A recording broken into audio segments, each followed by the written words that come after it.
ವಿದ್ಯುತ್ ಬಳಕೆಯಲ್ಲಿ ದಿನೇ ದಿನೇ ಏರಿಕೆ ಆಗ್ತಾ ಇದೆ. ಕಳೆದ ವರ್ಷಕ್ಕೆ ಹೋಲಿಸಿದ್ರೆ ಈ ವರ್ಷ ಅತಿ ಹೆಚ್ಚು ಕರೆಂಟ್ ಬಳಕೆ ಆಗಿರೋದು ಗೊತ್ತಾಗಿದೆ. ಹೀಗೆ ಮುಂದುವರೆದ್ರೆ ಬೇಸಿಗೆಗಾಲದಲ್ಲಿ ಲೋಡ್ ಶೆಡ್ಡಿಂಗ್ ಘೋಷಣೆ ಆಗುತ್ತಾ ಅನ್ನೋ ಆತಂಕ ಕೂಡ ಇದೆ. ಆ ಬಗ್ಗೆ ಡೀಟೇಲ್ ರಿಪೋರ್ಟ್ ಬನ್ನಿ ನೋಡ್ಕೊಂಡು ಬರೋಣ. ರಣ ಬಿಸಿಲಿನ ನಡುವೆ ಹೆಚ್ಚಾಯಿತು ದಾಖಲೆಯ ವಿದ್ಯುತ್ ಬಳಕೆ. ಹೆಚ್ಚಿದ ವಿದ್ಯುತ್ ಬಳಕೆ, ಲೋಡ್ ಶೆಡ್ಡಿಂಗ್ನ ಭೀತಿ.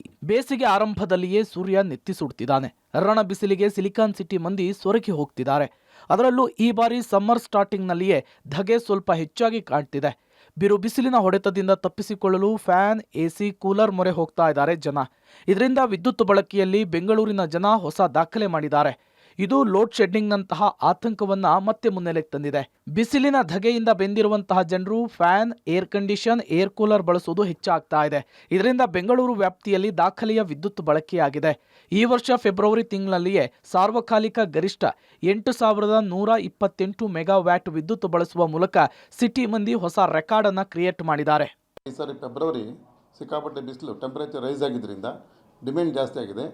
Highest record February 23 8,128 megawatt record ಆಗಿದೆ.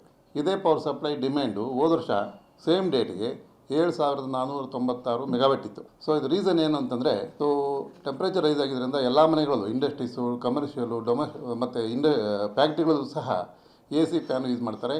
ರಣ ಬೇಸಿಗೆಯಲ್ಲಿ ದಾಖಲೆಯ ವಿದ್ಯುತ್ ಬಳಕೆ. ಕಳೆದ ವರ್ಷ ಫೆಬ್ರವರಿಯಲ್ಲಿ 7,496 ಮೆಗಾವ್ಯಾಟ್ ವಿದ್ಯುತ್ ಬಳಕೆಯಾಗಿತ್ತು.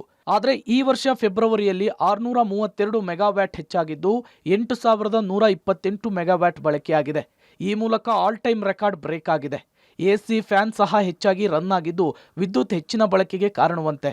ಅಲ್ಲದೆ ಹೆಚ್ಚುತ್ತಾ ಇರುವಂತಹ ತಾಪಮಾನದಿಂದ ಜನರು ಕೈಗಾರಿಕೆ ಹಾಗೂ ಮೋಟಾರ್ ಉಪಕರಣಗಳಿಗೆ ವಿದ್ಯುತ್ತನ್ನು ಬಳಸಿದ್ದಾರೆ. ಅನಾವಶ್ಯಕವಾಗಿ ವಿದ್ಯುತ್ ಬಳಕೆ ಮಾಡದಂತೆ ಜಾಗೃತಿ ವಹಿಸಲು ಬೆಸ್ಕಾಂ ಮನವಿ ಮಾಡಿಕೊಂಡಿದೆ.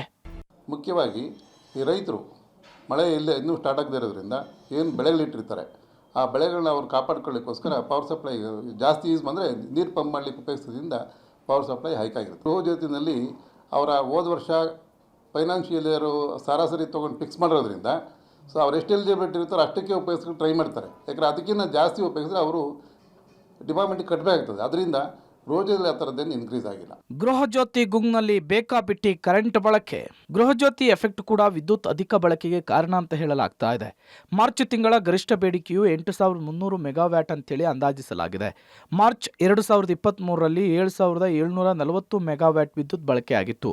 ಈ ಬಾರಿ ಏಪ್ರಿಲ್ ಮತ್ತು ಮೇನಲ್ಲಿ ಮತ್ತಷ್ಟು ವಿದ್ಯುತ್ ಬಳಕೆ ಏರಿಕೆಯಾಗಿರಬಹುದು ಅಂತಿದ್ದಾರೆ ಬೆಸ್ಕಾಂನ ಅಧಿಕಾರಿಗಳು. ಇದರ ನಡುವೆ ಜನರಿಗೆ ಬೇಸಿಗೆಯ ಆರಂಭದಲ್ಲಿ ಹೆಚ್ಚಿನ ವಿದ್ಯುತ್ ಬಳಕೆ ಮಾಡಿದ್ರಿಂದ ಬೇಸಿಗೆಯ ಮಧ್ಯಭಾಗದಲ್ಲಿ ಲೋಡ್ ಶೆಡ್ಡಿಂಗ್ ಆಗುವಂತಹ ಆತಂಕ ಈಗ ಜನರನ್ನ ಕಾಡ್ತಾ ಇದೆ.